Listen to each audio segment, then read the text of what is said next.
सभी मीडिया के साथियों का बहुत बहुत धन्यवाद कि वो आज की प्रेस वार्ता में पहुंचे।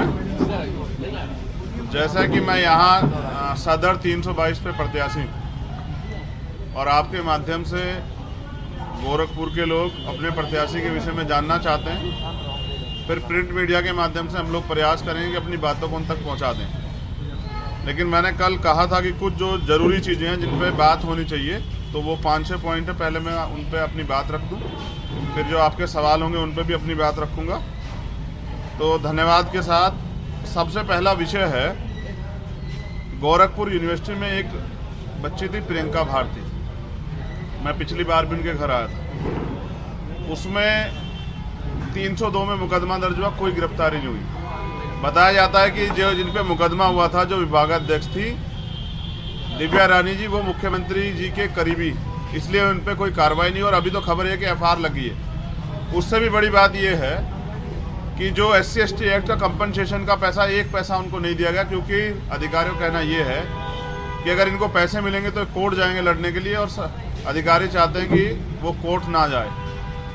उससे भी अच्छी बात यह है, हमने सुना है कि यहाँ मुख्यमंत्री जी दरबार लगाते हैं। 4 बार वो परिवार गया, जब वो परिवार गया तो मुख्यमंत्री जी दरबार ही छोड़ के चले गए। इतना न्याय जो है उत्तर प्रदेश में और गोरखपुर में घर घर बट रहा है। तो हमारी ये मांग है कि उस मामले की CBI जांच होनी चाहिए, क्योंकि जब तक पीड़ित परिवार संतुष्ट नहीं है तो न्याय नहीं हुआ। और मुझे विश्वास है कि मुख्यमंत्री जी दलितों का दर्द सुनेंगे, उस बेबस परिवार का दर्द सुनेंगे, भागने के बजाय इसमें CBI जांच के आदेश देंगे। कई मामलों में हुआ तो न्याय जो है वो आसान हुआ है। दूसरी बात है, व्यक्तिगत कारणों से 5 साल में उत्तर प्रदेश में लगभग 123 लोगों पर रासुका लगी।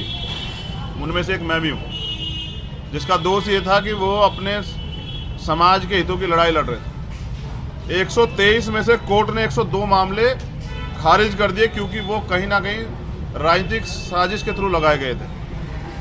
15 लोग सिर्फ अकेले गोरखपुर में, और वो 15 लोगों में से मैक्सिमम लोग वो हैं जो मुख्यमंत्री के खिलाफ बोले। तो सत्ता का दुरुपयोग जो मुख्यमंत्री यहाँ बैठ के कर रहे हैं, गोरखपुर का जो सच है वो जानना चाहिए पूरे उत्तर प्रदेश देश को, कि यहाँ हिटलरशाही तानाशाही है। अगर मीडिया का ही साथी बोलता है तो उसको भी अपनी जान बचाने के लिए शरण लेनी पड़ती है। तो ये उत्तर प्रदेश में सामाजिक न्याय, एक बहुत बड़ा मामला गोरखपुर BRD मेडिकल कॉलेज का। एक डॉक्टर हैं, डॉक्टर भगवान का रूप होते हैं, डॉक्टर कफील खान, और अपनी खामियां छिपाने के लिए उनको इतना प्रताड़ित किया गया, झूठे मुकदमे लगा के उनको जेल में रखा गया, और महाराष्ट्र से पकड़ के NS से उन पर लगाई गई। फिर कोर्ट ने कह दिया कि ये इनके ऊपर जो किया जा रहा है ये गलत, ये दोषी नहीं है। उन्होंने, कोर्ट ने जो है उनको सारे आरोप खारिज कर दिए। उनकी 70 साल की एक माँ है, पुलिस समय समय पे उनको परेशान करती रहती है। और गोरखपुर में BRD मेडिकल कॉलेज का जो वो बच्चों का जो इतना बड़ा जो हादसा हुआ था, वो सिर्फ और सिर्फ सरकार की फेलियर था। उसको छिपाने के लिए मुख्यमंत्री जी ने बलि का बकरा मुसलमान होने के नाते, क्योंकि उत्तर प्रदेश में तो मुख्यमंत्री बात करते हैं 80-20 की, मुसलमान होना भी अपराध है। तो इसलिए कफील भाई को परेशानियां झेलनी पड़ रही है। लेकिन ये एक डॉक्टर के साथ होना, ये इस बात का पैमाना है कि वो किसी भी कीमत पे अन्याय के खिलाफ जो आवाज़ उठेगी उसको दबा देना चाहते हैं।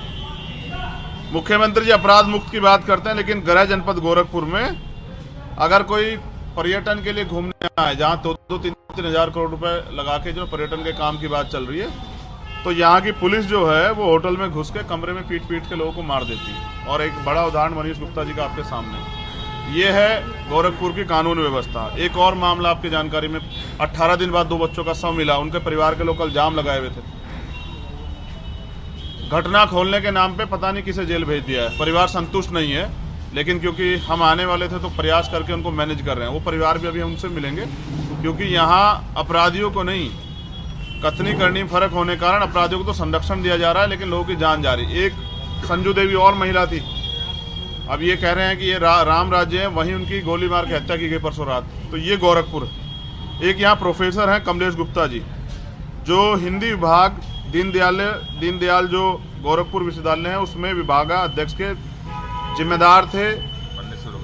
उनको वो बनते विभागाध्यक्ष, उनको रोकने के लिए वहाँ के कुलपति ने साजिश करके उनको निलंबित कर दिया। वो आंदोलन कर रहे हैं। वो पिछड़े वर्ग से आते हैं, इसलिए कुलपति जी नहीं चाहते कोई पिछड़े वर्ग का व्यक्ति यहाँ विभागाध्यक्ष बन जाए। उन्होंने तो एक घोषणा भी कर दी थी कि मैं शरीर त्याग दूंगा बसंत पंचमी वाले दिन। मैंने उनसे बात की, सर आप अध्यापक हैं, आप समाज का उदाहरण है, आप ऐसा कोई कदम मत उठाइए कि हम युवाओं के हौसले टूट जाएं। उन्होंने अपना प्रण वापस लिया, लेकिन वो आंदोलन कर रहे हैं। तो ये गोरखपुर का विश्वास है, जिस विश्वास की बात मुख्यमंत्री करते हैं कि यहाँ जनता में बड़ा विश्वास है।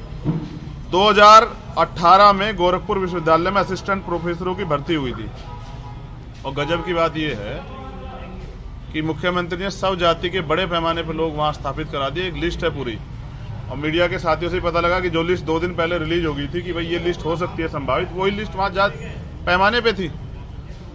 मुख्यमंत्री जी कहते हैं हम दलितों के हितैषी हैं, उनके घर खाना खाने जाते हैं, लेकिन प्रमोशन में रिजर्वेशन का इतना इंपॉर्टेंट मामला 3 साल से उनके डस्टबिन में पड़ा हुआ है, अब तक उन्होंने उस पर कोई कार्रवाई नहीं की। ये है बीजेपी और उत्तर प्रदेश के मुख्यमंत्री, जबकि सुप्रीम कोर्ट का ऑर्डर है कि आप सरकार चाहे तो आंकड़े जुटा के दे सकती है, वो देना नहीं चाहते।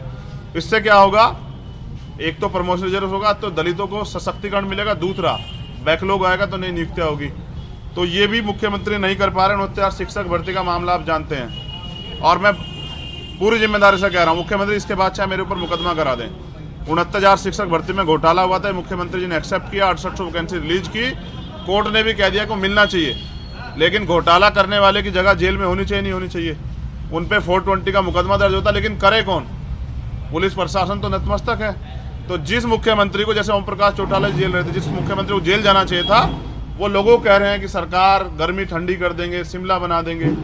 ये असंवैधानिक भाषा ना किसी संत की हो सकती, ना ही मुख्यमंत्री की।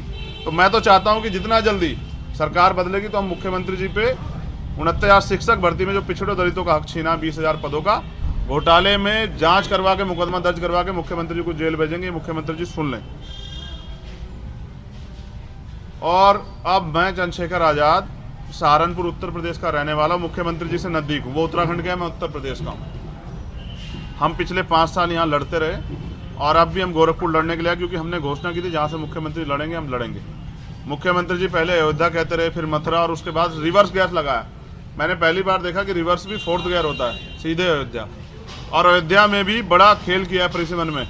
जो माइनॉरिटी का वोट, जो मन बनाए बैठा था कि मुख्यमंत्री को सबक सिखाना, जिन्होंने अन्याय सहा है, उस वोट को डिवाइड कर दिया दूसरी विधानसभा में।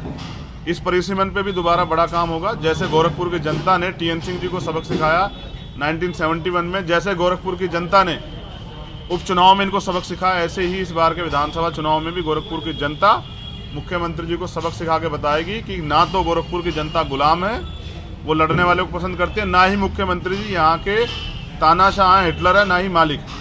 जनता जवाब देगी चुनाव में। चुनाव तैयार है, मैं लगातार यहाँ रहूँगा। और कल भी मैं कई मामलों में मिला था, यहाँ महिलाएं दर्द भटक रही है न्याय के लिए, थाने में रिपोर्ट नहीं दर्ज होती। अब ऐसा नहीं होगा। अब यहाँ नौजवानों का भाई उनके हक की लड़ाई के लिए, माँओं बहनों का बेटा उनकी लड़ाई के लिए यहाँ मौजूद है। मैं कल गया था प्रियंका के घर, और ये मैं मीडिया के साथियों को दिखाना चाहता हूँ। ये विकास है गोरखपुर का, ये शहर है। आप अगर करीब से देखेंगे ना, देखिए, मैं दिखा देता हूँ, ये देखिए, ये गोरखपुर का विकास है। दूध की नदियां बह रही है। ये प्रियंका जी की गली का है।